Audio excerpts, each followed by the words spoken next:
Kenyan family nibbles at a selection of cheeses laid out. It's something different, as cheese has never really featured in Kenya's local meals. But a rising middle class has fueled the demand for luxury food and beverages, including gourmet cheeses.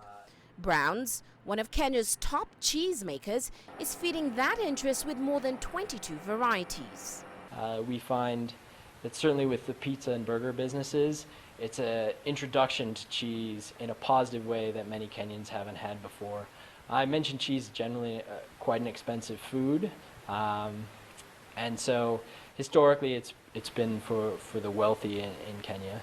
But that's definitely changing, I think, both as the middle class grows and the sort of restaurant market changes. The Sterlings, a British-Kenyan couple living on a farm outside Nairobi, started Browns in the 70s by making homemade cheese with milk from their 2 cows. Today, their children process 7,000 to 15,000 liters of milk each day from their own farm and from local cooperatives. So we work very closely with those co-ops to get the quality that we want.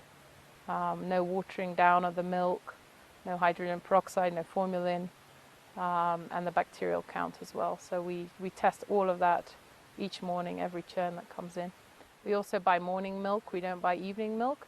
That again is our protection on getting fresh milk. We don't want milk that's been sitting in chillers. Limuru Dairy Cooperative sells between 2,000 to 5,000 liters of milk to Browns every day. The co-op helps farmers come together to market their produce and ensure they can sell their milk.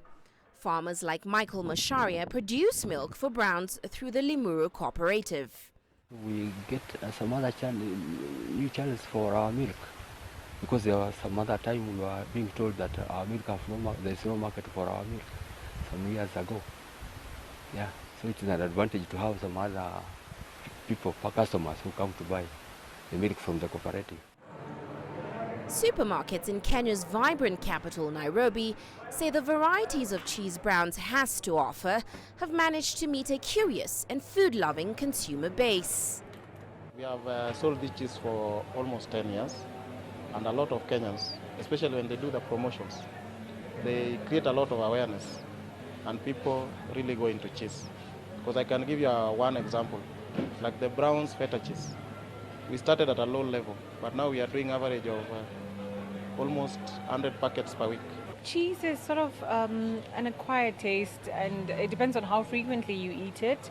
And I think with the Kenyan culture, we're not cheese people so much, unless you buy pizzas, which is not too many people. So I think it will pick up, but maybe with more exposure or people like going out there and like having more meals with cheese. But it's lovely. I'm sure once they start eating it, they will be like me, they'll be hooked on cheese. The recent popularity of cheese has certainly unveiled an evolving food scene in Kenya. But more importantly, cheese making is emerging as a local industry that puts money in local farmers' pockets. Uche Okoronkwo, CCTV.